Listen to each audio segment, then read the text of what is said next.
everyone. I have the privilege here to talk to Tomaž today, and I would like to start this interview by allowing you to introduce yourself to our audience. Okay, hi. My name is Tomaž Zaman. I come from Slovenia, which is Central Europe, and I'm the founder of a company called Codeable. Yes. And he's being very, what do you call it? Like, he's not saying a lot of things, but I did, check your bio, and he's the founder. He manages a lot of things within the organization. Like, he's the CTO, he's the product manager. He also does. He's also a server admin, right? So how do you handle all of the things? Quite honestly, the information is now a bit outdated, and we haven't fixed all of it yet. So I'm slowly transitioning out of most of these roles, because sometimes in the past people would help me ask me, what do you do? And I would say I'm the company janitor, the technological janitor. When things go wrong, I look into them. Right. But we've been lucky enough that the company itself has grown quite significantly over the years. So I've had the privilege to hire and work with some brilliant people who now take care of a lot of the things in the company. Right. So I get to do less product management. In fact, I don't do any product management anymore, just because we have a dedicated product manager. So Currently, I mostly take care of the servers, the infrastructure, so it's running smoothly because our company depends on them. Right. But all the other areas I've kind of pulled back from, which is liberating and very scary at the same time, because you kind of start feeling less important or needed in your company, which is a very nice problem to have, but it's still a problem if you're not used to that, because when we started Codeable like 7-8 years ago, it was very hectic. I was all over the place, overworked, working all the time, the weekends, holidays, no weekends, no holidays. So now it's getting easier with all the people that we've hired. But the problem is you also feel less helpful, I guess. Right. So it is an awkward situation, and I'm sure a lot of people who've built companies of this size can relate to, right? Right. So when, you touched a very good point there, because a lot of entrepreneurs who go on this journey and when they get to a size, they get a little too big to do everything. And then you said, a point about letting it go.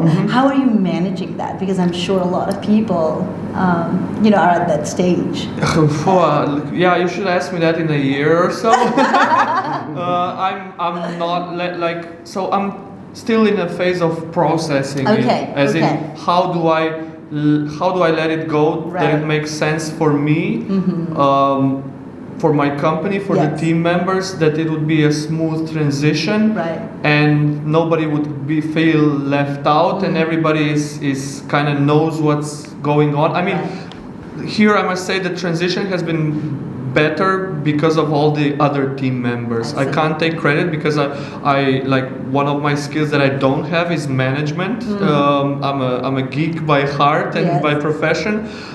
So luckily the team members have been super engaged and helpful to make the transition, to help write the documentation that is very much needed. So everybody's on the same page, and it has approval from the management team and whatnot. So it's slow and emotionally painful process, but we're getting there. Oh, that's wonderful, and I'm sure you'll get there. It's just it's just a change, right? Exactly. And we're afraid of change. Yes.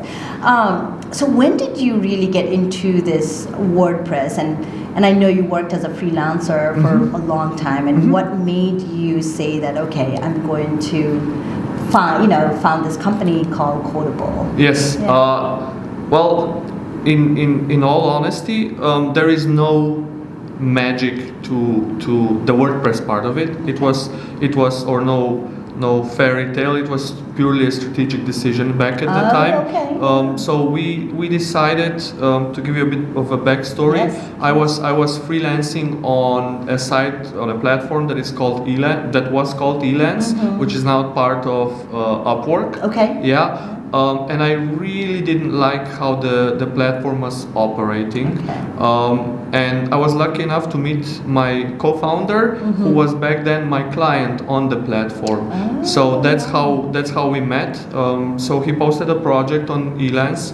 I applied for the project, and and he chose me as his expert. Yes. And after 2 years of working together, I said, listen, because I didn't work for him full time, but let's say 80% of my time. Okay. So I still had to fill the remaining 20% with some other projects through Elance. Right. But what I found frustrating as a developer on the platform is that every project got like 50 to 100 even people bidding on the projects, on the project that came in. And the problem with that was twofold. One, they would be people from cheaper third world countries applying for those projects with prices I could not even imagine to set, right? Like $4 an hour. Like in Europe, you can't live off that, especially with 4 children. Right. So what I kind of decided to do is run an experiment, and decided I'll be the most expensive one. And even expensive in global context, which was like 30 euros an hour, is not that expensive even, right? But I was afraid to make that leap, but I've done it anyway. Yeah. And when Per, my co-founder, found me, I explained, listen, I'm the most expensive one here, but you'll get, timely service. I'll be very responsive. I have read your project's brief. You'll get this, and he liked my way of communication, and I guess it was a mutual respect. Right. And from his point of view as a client, the same problem persisted. So he had to sift through 50 to 100 developers on every project that he posted. Right. So it was this analysis paralysis going on, as in, who do I hire? Yes. Who is the best one? How do I maximize the odds of having the best one work on the project, right? So after working with him for about 2 years, I said, listen, I'm really not happy with Elance. I really feel that with my skill set, I can build a platform that will be better than this. Right. Are you on board with me? And he luckily fell in love immediately. We almost instantly dropped everything we were working on and just started planning out Codeable and raising some money, which proved to be a longer process than we first anticipated. But it was worth every second of it. That's such a wonderful story. I mean, obviously your journey, right? But yeah, that is very wonderful and motivating. Thank you for sharing that. Yeah, that is wonderful. So, now that was how many years ago? You said 7 years ago? Yeah, 7, 8. Yeah. So how many employees do you have right now? How big is the organization? Yeah. So the company itself currently has 18 employees. Okay. But we work with 450 subcontractors. The people that work on projects through our platform. Oh, that's wonderful. And just to give a brief background to our audiences, I obviously, met Tomaž through this shirt that he has on that says "Build with Heart," and that resonated with me very well. And seriously, that was the way we connected. So, tell us what does that mean for you and for the company and. So we've had the same kind of branding / appearance going on for the past 7 years or so. Well, no, I'm lying. Actually, it was like 5 years, because we had a designer back then when we started. Right. But then we hired another designer, and he had his own style. He was a great designer. However, we felt recently that as we grow, it's no longer on brand enough. As in, it was so the brand itself, the colors made sense back in the day, but being prepared for the future WordPress, we didn't feel the colors, the what we were saying made sense to our clientele. Right. So we decided, okay, let's do a rebrand. And I think it makes sense because I see a lot of companies doing rebrands every 5 to 10 years. It's a natural evolution as the company either pivots or grows. Right.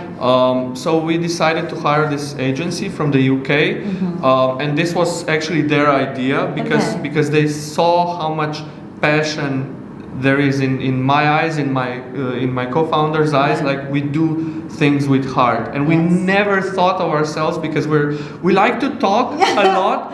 But sometimes it just takes, less words to convey a meaning to our message. Yeah. So they came with us and said, guys, you're building with heart, right? Yeah. And it's not just, and it instant, for me personally, it was an instant click in, like, yes. Yeah. So we built Codeable with heart.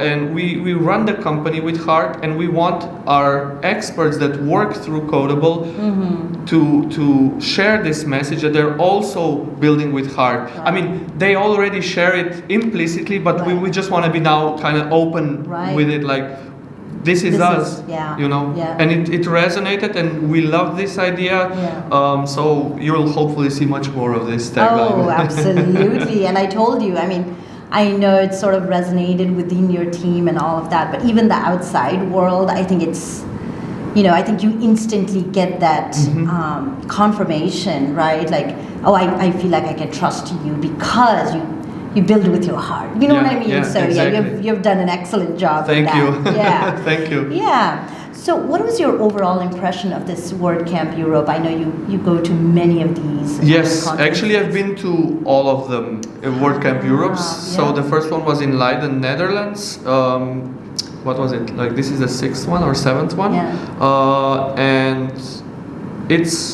I tell my wife I'm going home in a way. Like I've met so many people throughout the years, and on smaller WordCamps, obviously, and I've been to WooConf in the US as well, and WordCamp US last year and the year before. So every year you meet a couple of new people. Right. So when you're in this industry for like 7+ years, you know so many people that it really feels like a family, more so than just business part, because we've already partnered with a lot of companies that need our services. Right. We're doing that constantly, obviously. Right. But for me personally, it's just meeting all those familiar faces, giving them a huge hug to everybody, and catch up a bit, grab a drink maybe. Right. So for me, it really is like I used to say with my friends that are not in the industry, I say I'm going back to my aquarium, right, where the fish are that are part of my story, and I feel connected to them. And even if I travel on a personal capacity, I try to visit some WordPress people across Europe mostly, and it's always a great experience. Everybody's very hospitable whenever I get somewhere. So for me it has huge emotional value. Right. Oh, that's wonderful. Well, thank you so much for taking this time and coming and talking to us and sharing all the golden nuggets. I'm sure a lot of our audiences can take away from our conversation. So it's a pleasure. Enjoy the rest of the time here. Well, we have an after party coming, so that's always a good highlight of every WordCamp. Yeah. And on behalf of DevotePress, here's a little giveaway for you. Thank you very much. Thank you. Don't forget to subscribe, like, and hit that bell icon to get notified every time we upload a new video.